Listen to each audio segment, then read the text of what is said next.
A lo que yo vine fue a esto.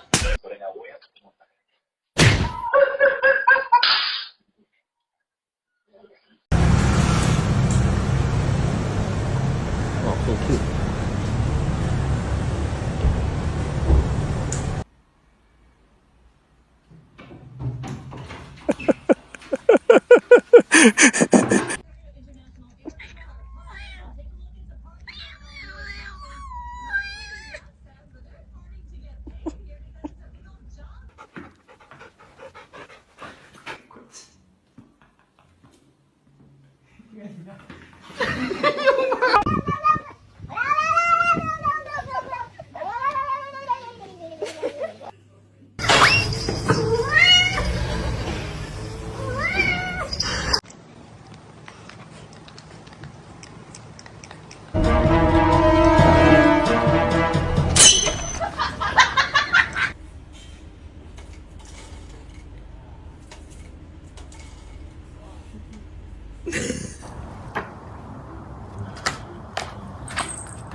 Hello everyone.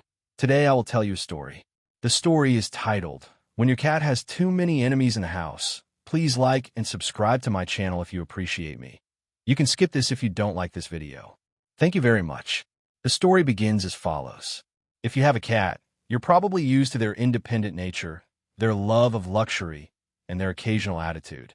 But what happens when your cat, who was once the undisputed king or queen of the household, suddenly finds itself with a growing list of enemies within the very home they've claimed as their territory? Meet Whiskers, a sleek, silver tabby with a reputation for being the boss of the house. She would strut around, tail held high, as if she owned every room, corner, and piece of furniture. But one day, something changed. It all started with the arrival of a new member of the household, a pesky little puppy named Max. At first, Whiskers thought it was just a phase. The puppy would be here for a few weeks, maybe months, and then go away. But Max had other plans. He wasn't just any puppy. He was a hyperactive, tail-wagging ball of energy that found Whiskers' pristine fur and majestic tail irresistible. Every time Whiskers tried to take her well-deserved afternoon nap, Max would come bounding over, determined to make her his next chew toy. Whiskers, naturally, was not thrilled. She tried to escape into the high ground, the top of the bookshelf, the kitchen counter, even the bathroom sink. But no matter where she went, Max was always just a few steps behind, his eyes filled with determination. But Max wasn't the only problem. Whiskers' once peaceful reign over the house was now being challenged by another adversary, the vacuum cleaner. Whiskers had always tolerated the vacuum in the past, but now it was like a personal vendetta. The vacuum would appear uninvited, sucking up everything in sight, and Whiskers would go into a frenzy, running around the house as if the vacuum was an enemy army invading her territory. Every time the vacuum came out of the closet, Whiskers would give the dreaded hiss, her fur standing on end, and she'd retreat to her safe zone under the bed. Max, of course, was no help. He would wag his tail excitedly, thinking it was a new game.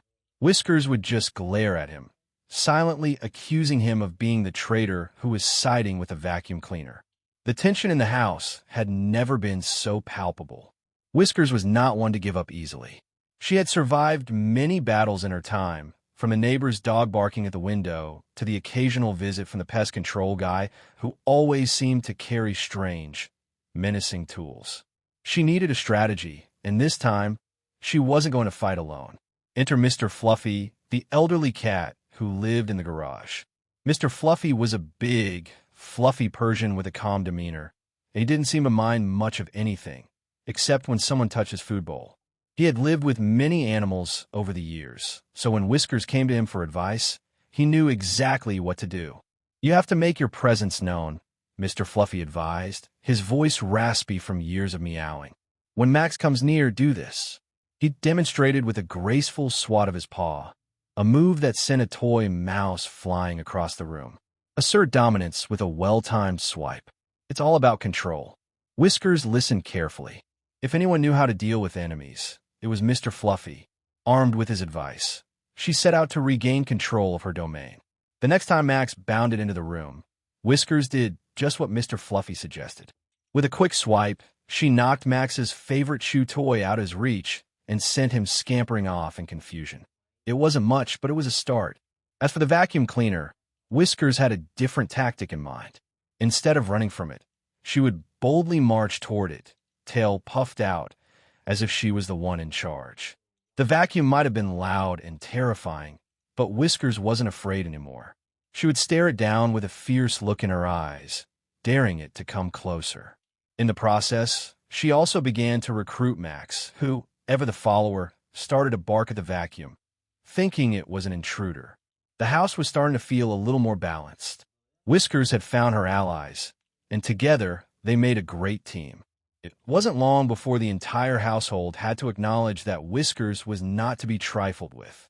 Max learned to give her some space, especially when she was lounging on the couch or perched in her favorite window. The vacuum cleaner, too, began to respect Whiskers' dominance. Every time it appeared, it was met with a stern glare and a hiss. It soon learned that Whiskers would not be intimidated. But the most surprising development came when Whiskers, tired of the constant battle, decided to extend an olive branch to Max. One day, as Max sat in the living room, chewing on his toy, Whiskers approached him cautiously. She gave him a long, scrutinizing look, then gently tapped him on the head with her paw, an unmistakable sign of truce. Max, ever eager for friendship, wagged his tail furiously and bounded toward her, ready to make amends. From that day on, the two formed an unlikely, if not perfect, alliance. They would occasionally nap together in the sunbeam, with Max keeping a respectful distance and Whiskers tolerating his presence. As for the vacuum cleaner, Whiskers had claimed victory. It still roamed the house, but it was no longer the terrifying monster it once was.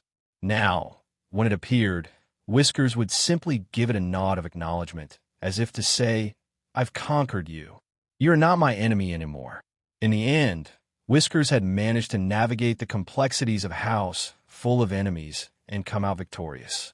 She had her allies, restored peace in her territory, and learned that sometimes even the fiercest of enemies could become strange, loyal companions.